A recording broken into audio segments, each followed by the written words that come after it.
एहसास थोड़ा तो जगाए अपने दिलों में हम।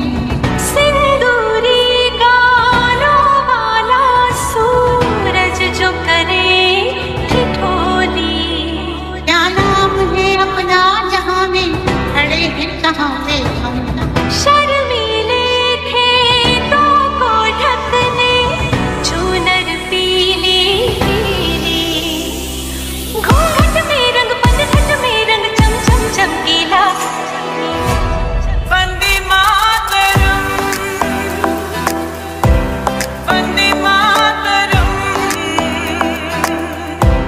वंदे मातरम, वंदे मातरम। গতকাল অর্থাৎ 30শে আগস্ট আমি সপ্তসিন্ধুর পঞ্চম সিন্ধু অর্থাৎ নর্থ চ্যানেল নর্দার্ন আয়ারল্যান্ডের থেকে স্কটল্যান্ড এই চ্যানেলটা আমি সাকসেসফুলি ক্রস করেছি 13 ঘন্টা 22 মিনিট 38 সেকেন্ড সময় নিয়ে। আমি প্রথম ভারতীয় মহিলা হিসাবে এই চ্যানেলটা পার করলাম এবং সপ্তসিন্ধুর মধ্যে 5টা চ্যানেল ক্রস করা এশিয়ার মধ্যে প্রথম মহিলা সাঁতারু হিসাবে আমার নাম যুক্ত হলো। আর 2টি চ্যানেল বাকি রয়েছে, স্পেনের জিব্রাল্টার এবং জাপানের সুগারু।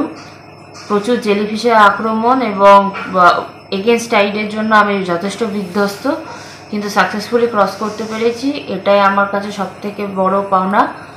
অসংখ্য ধন্যবাদ আমার সকল শুভানুদ্দায়ী মানুষদের যারা সবসময় আমাকে পজিটিভ ভাইবস দিয়ে গেছেন, আশীর্বাদ করে গেছেন এবং আগামী চ্যানেলগুলো আশা করছি এভাবেই সাকসেসফুলি ক্রস করবো এবং সপ্তসিন্ধু পার করে ভারত তথা বাংলার মুখ উজ্জ্বল করব।